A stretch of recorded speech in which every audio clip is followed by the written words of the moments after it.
first mention of you returning to WCW was to announce that you and Tommy Rich were going to face Buzz Sawyer and the Great Muta, which never happened because the Great Muta ended up leaving before you actually even turned up to the company. You know why he left? I don't know. Because I told him I was going to beat the shit out of him. And he said, screw it, I'm going back in Japan. So he left. I don't blame him as well.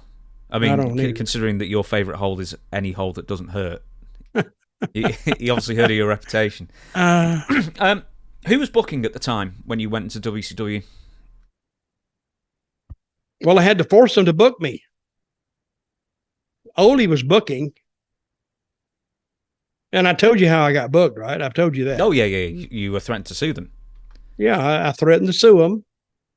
And Jim Hurd said, what a doofus he was. I don't know how he got the job.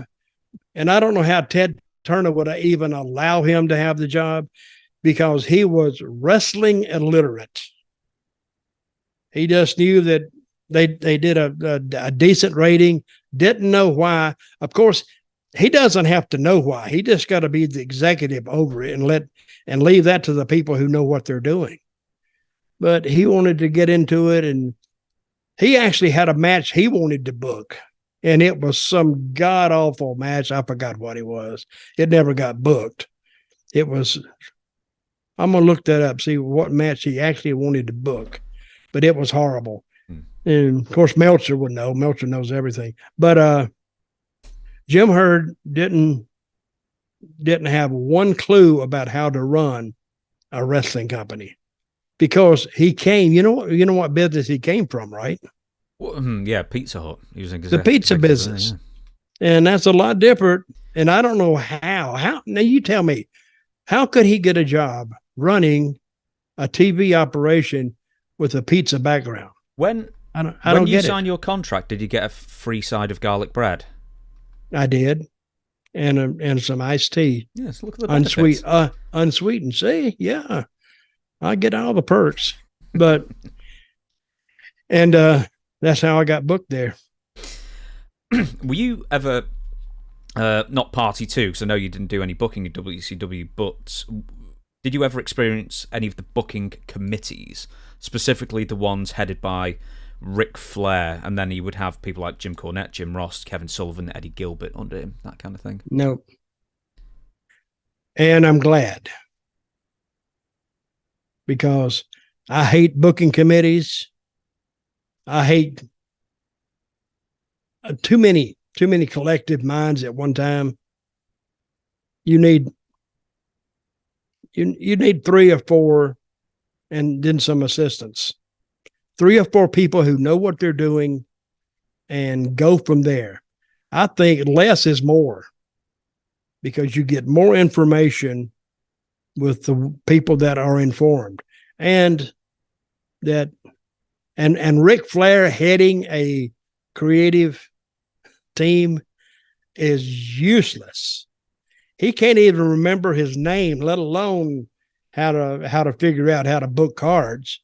Cornette was okay. Eddie Gilbert was okay. Who else was on it? Kevin Sullivan's okay.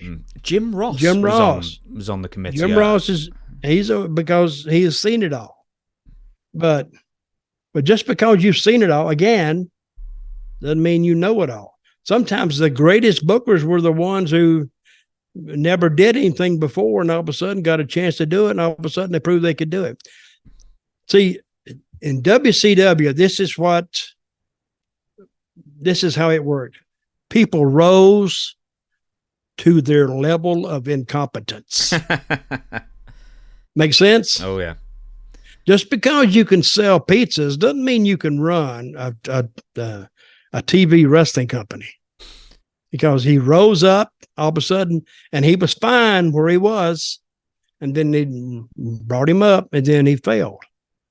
What other WCW incompetence was there going at this time? Because I think this was the time where, at least in an office capacity, you couldn't say anything to anybody else. You had to fax it to them, so there was like a written record. So pretty much nothing would ever get done. But as far as day to day, yeah. Hey, I just went to the TVs and I went back on the road. That was it. That's all I really wanted to do. And they worked me to death on that. It was 7 days a week, believe me. And I've said this before. WCW was where I went 64 straight days before I went home. Finally, I said, fuck it. I'm going home. I'm not doing this.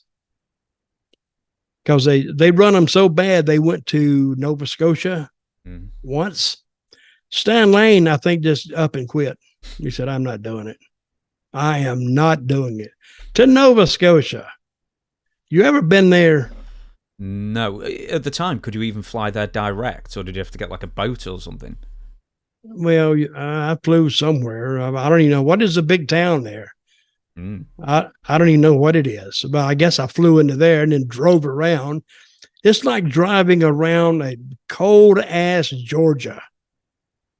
It was flat, too. Didn't even have mountains that I saw. And it was colder than hell. We got to one building and something had broken.